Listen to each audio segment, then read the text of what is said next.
Bismillahirrahmanirrahim. Assalamualaikum warahmatullahi wabarakatuh. Selamat sore, salam sejahtera bagi kita sekalian. Shalom, salve, Om Swastiastu, Namo Buddhaya, salam kebajikan. Yang saya hormati Wakil Presiden Republik Indonesia ke-6 Jenderal TNI Purnawirawan Tri Sutrisno, yang saya hormati Ketua Persatuan Purnawirawan Angkatan Darat sebagai tuan rumah Mayor Jenderal TNI Purnawirawan Komarudin Simanjuntak,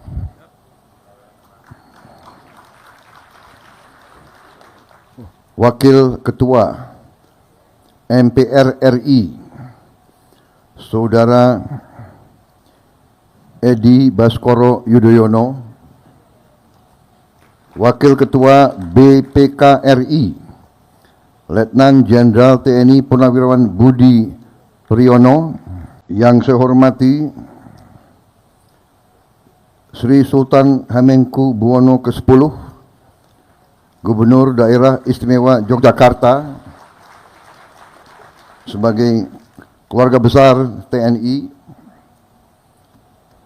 para menteri koordinator Kabinet Merah Putih yang hadir,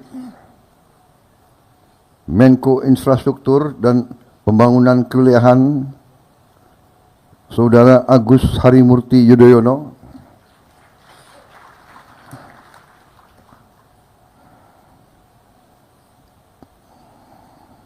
Menteri Dalam Negeri Jenderal Polisi Tito Karnavian, Menteri Luar Negeri Saudara Sugiono.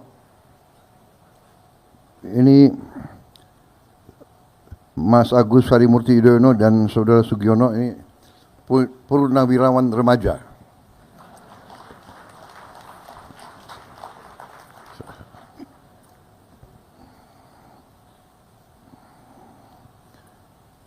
Ada wartawan, jadi nggak boleh terlalu banyak joke ya.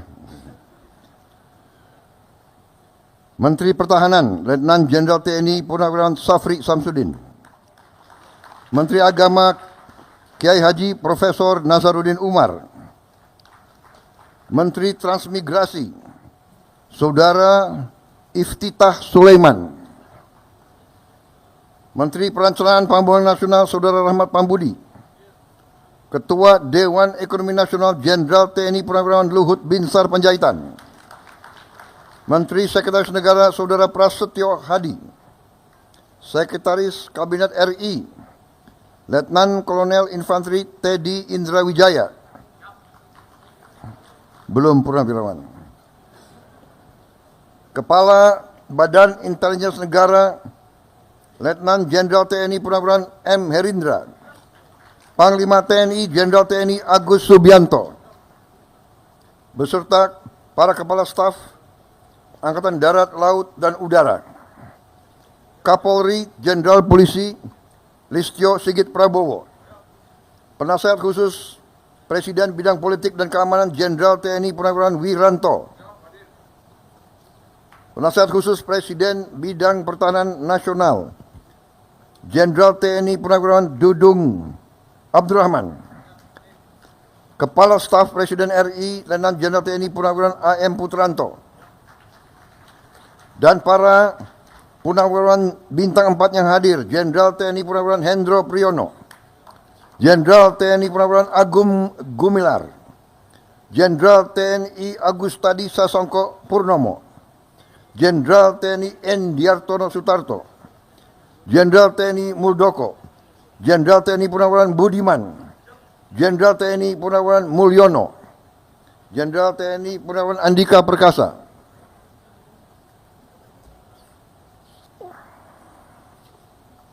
Marsikal TNI Purnawirawan Yuyu Sutisna, Marsikal TNI Purnawirawan Herman Prayitno, Marsikal TNI Purnawirawan Imam Sufaat, Marsikal TNI Purnawirawan Ida Bagus Putu Dunia, Laksamana TNI Purnawirawan Ahmad Sucipto, Laksamana TNI Purnawirawan Marsetio, Laksamana TNI Purnawirawan Ade Supandi, Laksamana TNI Purnawirawan Siwi Sukma Aji, Jenderal Polisi Purnawirawan Bambang Hendarso Danuri, Jenderal Polisi Purnawirawan Sutanto, Jenderal Polisi Purnawirawan Timur Pradopo, Jenderal Polisi Purnawirawan Sutarman,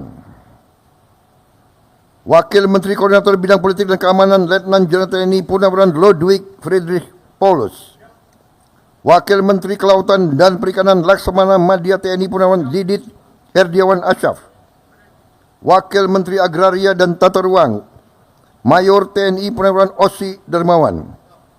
Yang saya hormati, saya muliakan, dan saya banggakan saudara-saudara para pimpinan dan pengurus PPAD Persatuan Purnawirawan TNI Angkatan Laut, Purnawirawan TNI Angkatan Udara yang saya hormati, seluruh undangan yang saya hormati. Pertama-tama tentunya sebagai insan yang bertakwa, marilah kita tidak henti-hentinya memanjatkan puji syukur kehadirat Tuhan Maha Besar, Tuhan Maha Kuasa, atas segala karunia yang diberikan kepada kita, atas kesehatan, nafas yang masih diberi kepada kita bisa berkumpul di tempat yang baik ini dalam keadaan sehat walafiat untuk melaksanakan suatu halal bihalal dalam rangka masih suasana Lebaran, suasana Idul Fitri 1446 Hijriah 2025 Masehi. Saudara-saudara sekalian, karena ini halal bihalal, saya menyampaikan mohon maaf lahir dan batin, dan semoga kita menghadapi tahun yang akan datang, kita diberi perlindungan, diberi petunjuk, sehingga kita bisa menjalankan tugas kita masing-masing dalam keadaan yang baik dan selalu di atas jalan yang lurus, jalan yang benar, jalan yang diridhoi oleh Tuhan Maha Besar, Tuhan Maha Kuasa bagi umat Islam, Allah Subhanahu wa Ta'ala. Saudara-saudara sekalian, terima kasih atas kehormatan yang diberikan kepada saya untuk hadir pada acara ini. Memang terus terang aja saya minta maaf, saya jarang hadir acara-acara semacam ini karena mungkin kebetulan jadwal dan waktunya tidak tepat. Tapi alhamdulillah beberapa hari yang lalu datang pimpinan PPAD menyampaikan undangan dan saya lihat saya bisa hadir, sehingga bagi saya ini suatu kehormatan. Saudara-saudara sekalian, kita sebagai purnawirawan diajarkan dari sejak kita muda sebagai prajurit. Hari-hari pertama kita di tentara, kita diajarkan bahwa begitu kita menjadi prajurit, hidup kita, jiwa kita sesungguhnya sudah bukan milik kita sendiri lagi, bukan milik keluarga kita lagi. Jiwa dan raga kita sudah persembahkan kepada negara, bangsa, dan rakyat kita. Itu pelajaran yang melekat di hati saya sebagai prajurit muda. Kemudian terus terang saja saya merasa beruntung, saya dan kawan-kawan saya merasa beruntung. Kami sempat digembleng langsung. Kami sempat merasakan kepemimpinan langsung dari Angkatan 45.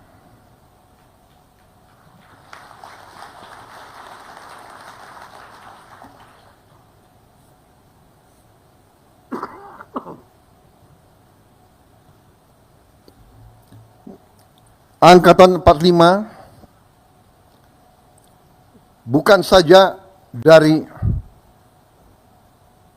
tentara, bukan saja dari polisi, tapi harus dikatakan bahwa Angkatan 45 adalah generasi yang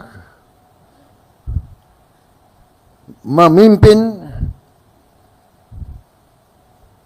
perebutan kemerdekaan kita.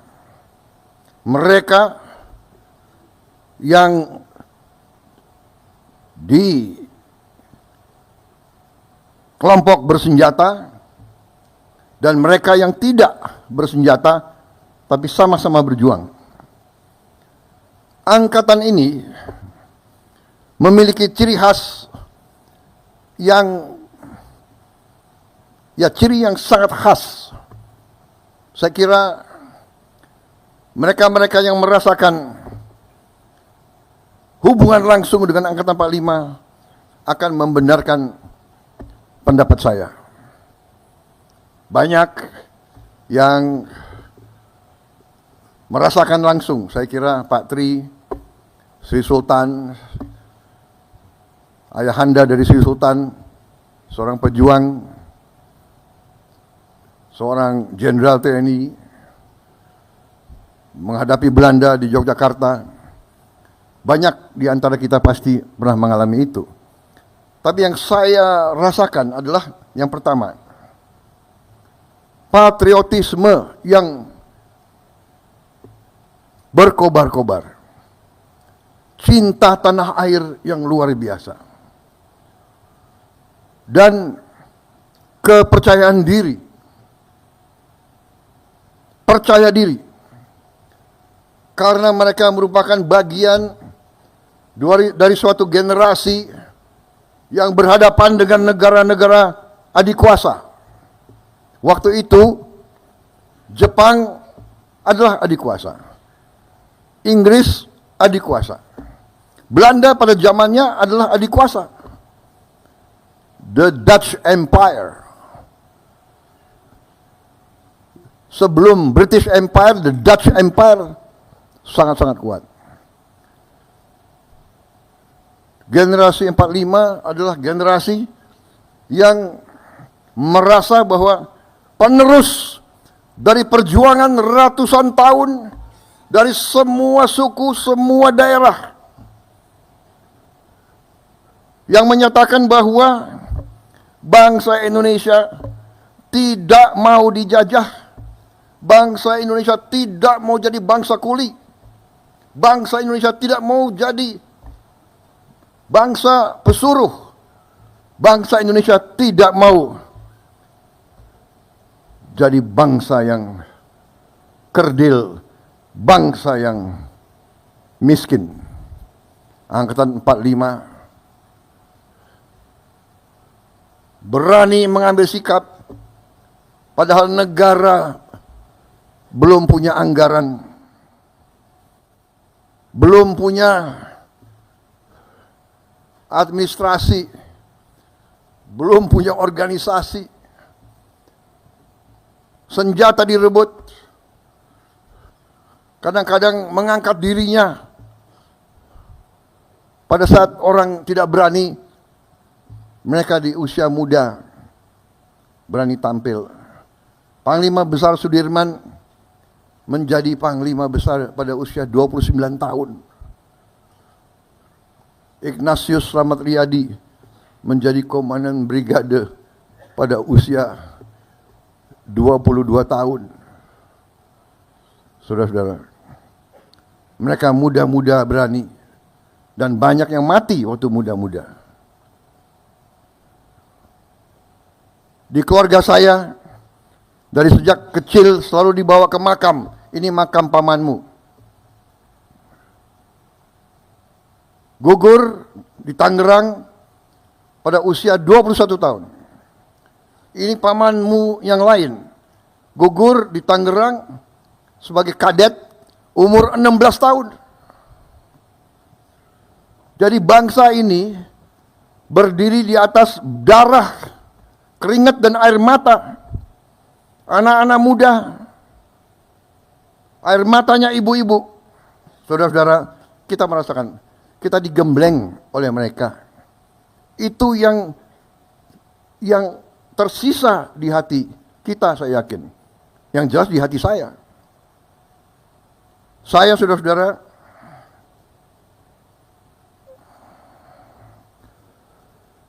bersama saudara-saudara hampir semua, banyak senior saya di sini, guru-guru saya. Waktu kita muda, kita siap segala-galanya kita berikan kepada negara dan bangsa.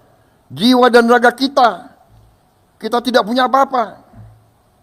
Letnan, kapten, mayor. Saudara-saudara, jadi saudara-saudara, kesempatan ini saya sampaikan. Karena kalau tujuan halal bihalal, sudah saya mohon maaf lahir batin, sebenarnya selesai. Kan begitu. Tapi kapan lagi saya bicara sama saudara-saudara sekalian? Ya. Saya sampaikan ini, karena sesudah kita berjuang, sesudah kita memberi semua masa muda kita kepada negara, kita lihat, loh, negara saya ini yang dibangun oleh darah, keringat, air mata, Sudirman, Slamet Riyadi, Ngurah Rai, Walter Monginsidi,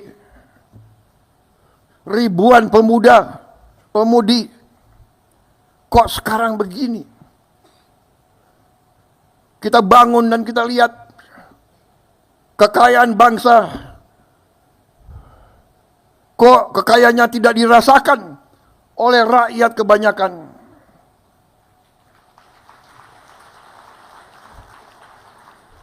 Kok senior-senior saya banyak yang begitu pensiun, hidupnya susah, rumahnya masih kontrak. Panglima-panglima saya, jenderal-jenderal saya, komandan-komandan saya lihat there is something wrong. Kita lihat, kita mau take off, dihajar. Tiap kali kita mau maju, dihajar. Kerusuhan, perang saudara, pemberontakan, suku lawan suku, agama lawan agama, gak jelas. Tapi kita sebagai jenderal, kita sebagai prajurit, kita lama-lama kita belajar. Oh, rupanya ini kita ini dari ratusan tahun diveda et impera, diveda et impera, diveda et impera, kita selalu dipecah belah, dipecah belah dan dipecah belah. Dan karena kita dipecah belah, tidak ada, maaf, harus saya katakan, terjadi suatu kelengahan di mana elit kita kadang-kadang lupa dengan rancang bangun perjuangan pendiri-pendiri bangsa kita. Saudara-saudara kita, saudara-saudara sekalian, suatu kehebatan angkatan 45 yang kita akui. Bung Karno dan generasi-generasi itu memberi kepada kita Pancasila dan Undang-Undang Dasar 1945. Dan itu selalu menjadi pegangan kita, seolah-olah Sabta Marga ada Pancasila, ada Undang-Undang 45. Sumpah Prajurit ada. Setiap produk selalu ada Undang-Undang Dasar 45 Pancasila. Tapi maaf, saya katakan banyak di antara elit yang tidak memahami atau tidak mau memahami atau pura-pura tidak mau lihat arti dari pasal-pasal penting dalam Undang-Undang 45. Dan karena itulah kita melihat bahwa kekayaan kita selama puluhan tahun mengalir ke luar negeri. Kekayaan kita tidak tinggal di republik kita. Ini sumber masalah.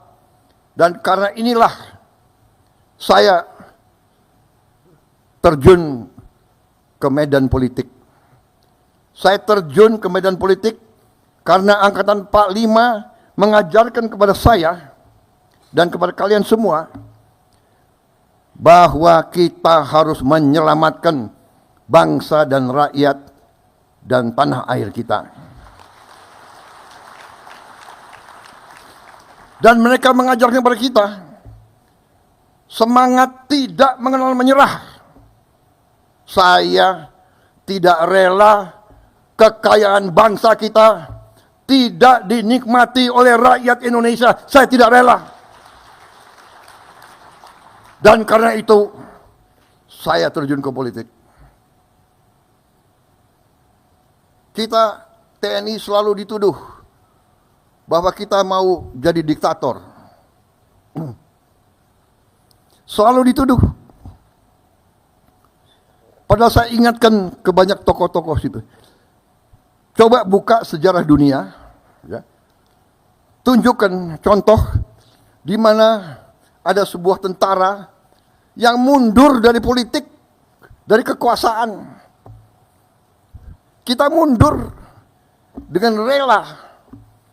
Reformasi itu, saudara-saudara, yang mensukseskan reformasi itu adalah tokoh-tokoh TNI dan Polri. ABRI. Kita harus mengatakan apa yang benar. Dan maaf, sekarang kalau disurvei rakyat Indonesia, mana institusi yang paling Anda percaya? Tanya rakyat, yang teratas adalah TNI, tentara. Silakan. Bukan kita yang bikin survei. Ini survei internasional. Jadi saudara-saudara, yang ingin saya sampaikan, bahwa TNI karena sifatnya, karena semangatnya, karena kita diseleksi, direkrut, yang masuk biasanya adalah mereka-mereka yang patriotik. Jadi, begitu pensiun, begitu kita keluar dari tentara, rasa cinta tanah air, rasa tanggung jawab, rasa ingin berbakti, rasa ingin menyelamatkan bangsa dan negara masih kuat. Dan karena itu senior-senior TNI ada yang terjun ke politik. Pak Edi Sudrajat, Pak Tri bikin partai. Pak SBY bikin partai. Pak Wiranto bikin partai. Saya bikin partai.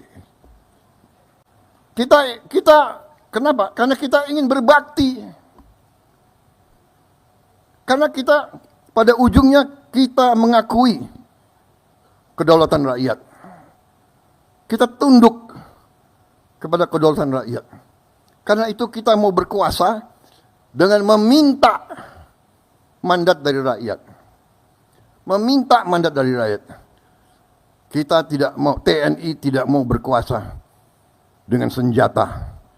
Pak Harto tidak mau berkuasa dengan senjata. Beliau tampil karena ada vakum, karena ada krisis. Janganlah kita mau kutak-kutik kebenaran. Janganlah kita mau kutak-kutik sejarah. Kita patriot, kita kesatria. Katakanlah yang benar itu benar dan yang salah itu salah.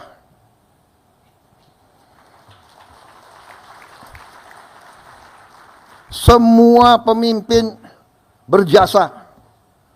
Saya di sini, saya bisa maju, saya bisa punya keyakinan bahwa kita akan banyak hasil karena landasan yang dibangun oleh pendahulu-pendahulu sebelum saya. Kita harus akui itu. Nggak mungkin kita membangun dalam 5 tahun, dalam 10 tahun. Tidak ada negara yang dibangun dalam 10 tahun. Tapi apa yang dilahirkan oleh presiden-presiden kita, dan tidak hanya presiden, membangun bangsa itu tidak hanya 1-2 orang. Jadi saudara-saudara, apa yang saya ingin sampaikan? Saya ingin sampaikan bahwa kita sebagai punawirawan dari segi kedinasan benar kita sudah menyerahkan kepada generasi selanjutnya. Tapi sebagai patriot, sebagai warga negara, kalau kita masih punya kemampuan, kalau kita masih punya semangat, kalau kita masih punya sesuatu yang bisa kita sumbangkan kepada negara dan bangsa, ya kita harus menyumbang apa yang kita bisa sumbangkan. Karena itu saudara, kita hargai semua sikap, semua pendapat, tapi tentunya kita harus belajar dari sejarah. Kita harus lihat kenyataan yang sedang berlaku. Bahwa di dunia ini sekarang ya, hanya yang kuat yang survive.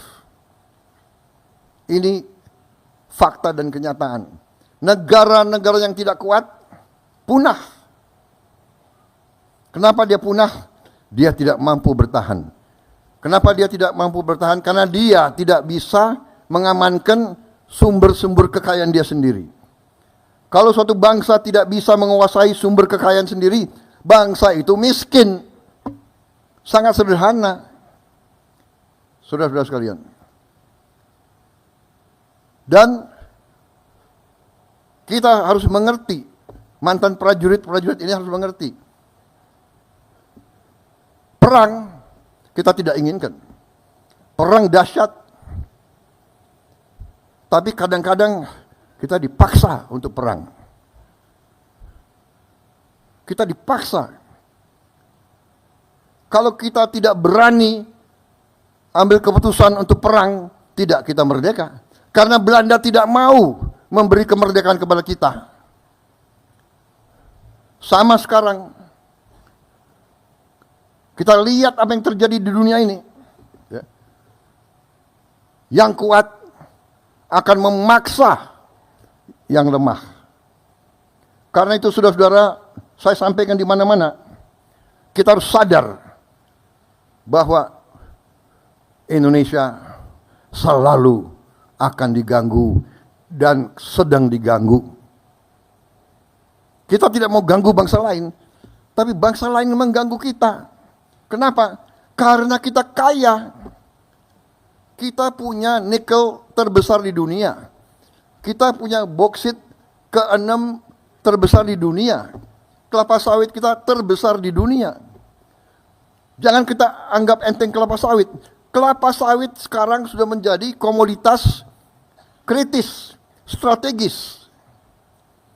Setiap saya kemana, negara-negara mana, mereka minta, yang mulia, tolong kelapa sawit Indonesia kalau bisa prioritas kepada kami. Mesir, Pakistan, India, bahkan Eropa. Ternyata dari kelapa sawit ada 65 atau 67 produk. Di antaranya kita bisa bikin BBM dari kelapa sawit. Negara kita sesungguhnya tidak perlu import BBM sama sekali dari manapun. Dan kita harus tahu, kita import BBM hampir 40 miliar dolar satu tahun. Padahal kita sebenarnya tidak perlu import. Dan saya dalam pemerintahan yang saya pimpin, saya bertekad bahwa Indonesia dalam 5 tahun akan datang harus swasembada BBM, harus swasembada energi. Dan nanti ada yang bertanya, apa bisa? Gitu. Harus bisa. Nah ini semangat yang ditanamkan oleh Angkatan 45. Semangat tidak mengenal menyerah. Harus bisa. Merdeka atau mati. Berdiri di atas kaki kita sendiri. Kita tidak mau jadi kacungnya bangsa lain. Kalau yang mau silakan, saya tidak mau.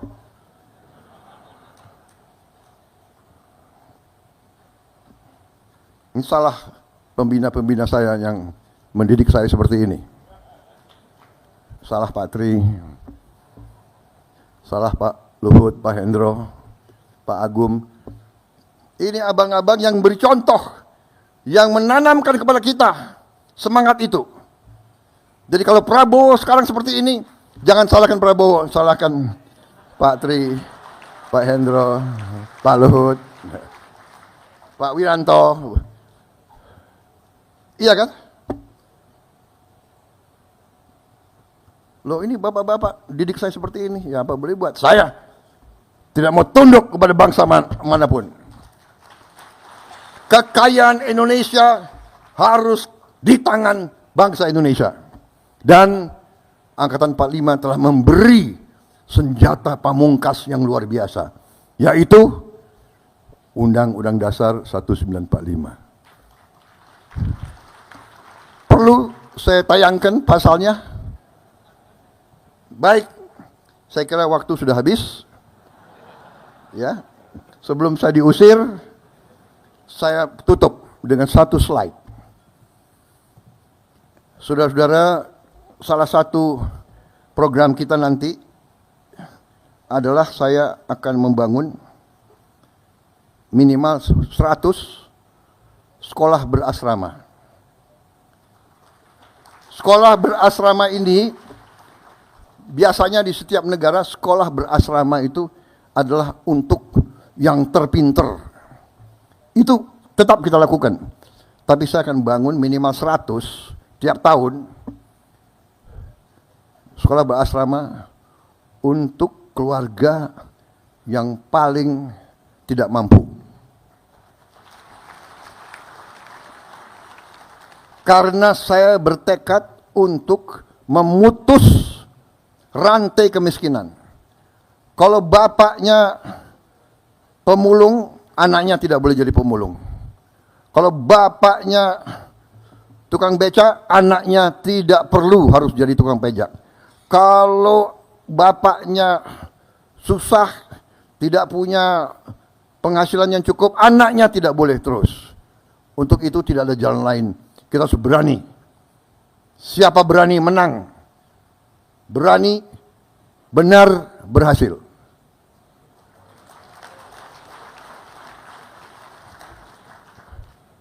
Berani dulu. baru benar. Setelah berani benar, baru berhasil. Harus berani dulu. Ya. Kalau nggak berani, kita nggak bisa dapat apa-apa. Jadi, ini konsepnya sedang dikerjakan. Insya Allah bulan Juli kita buka mungkin 53-55 kampus pertama.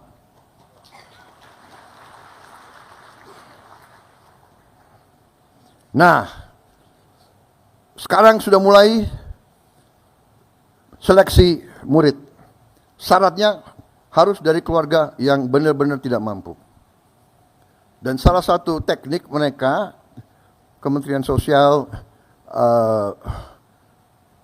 PAN-RB dan Badan Pusat Statistik, BPS, karena mereka yang punya data, adalah mencek rumah tinggal keluarga tersebut.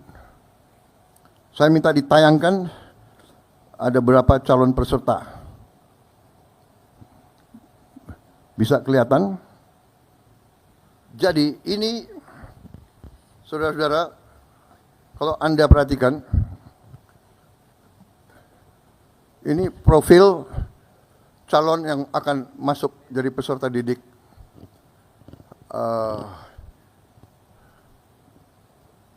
Namanya Naila, ya.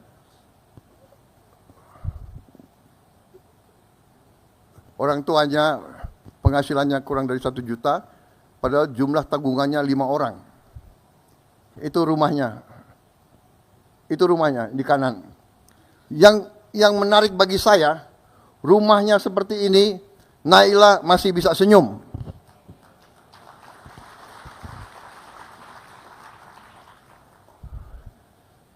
Saudara-saudara sekalian, rekan-rekan puna, ini perjuangan kita. Sisa hidup saya, perjuangan saya adalah untuk merubah nasib Naila di Indonesia. Kalau ada yang tanya apa mungkin? Harus mungkin, dan kita buktikan bahwa kita akan berusaha sekeras-kerasnya. Hanya dengan keberanian, hanya dengan tekad, hanya dengan keyakinan, dan hanya dengan tekad untuk memimpin suatu gerakan pemerintahan bersih, pemerintah yang anti korupsi, yang pemerintah yang bisa menyelamatkan kekayaan negara. Naila akan punya masa depan yang baik. Terima kasih. Wassalamualaikum warahmatullahi wabarakatuh. Semoga Yang Maha Besar, Yang Maha Kuasa senantiasa beserta kita dalam pengabdian kita yang terakhir. There are no, old soldiers never die. They just fade away. Tapi di Indonesia lain. Old soldiers never die and they never fade away. Until the Almighty God calls us. Kalau udah dipanggil apa boleh buat. Selama masih ada nafas di badan kita, diajarkan oleh senior-senior kita. Diajarkan oleh Patri. Berjuang sampai titik darah yang penghabisan. Selama masih ada hajat di kandung badan, merah putih di dada, tidak akan pernah berhenti berjuang. Terima kasih, selesai. Semoga kita terus semangat. Terima kasih atas undangan ini. Mohon maaf kalau ada kata-kataku yang salah. Wartawan coba di delete yang enggak benar. Yang baik tayangkan. Terima kasih, selesai.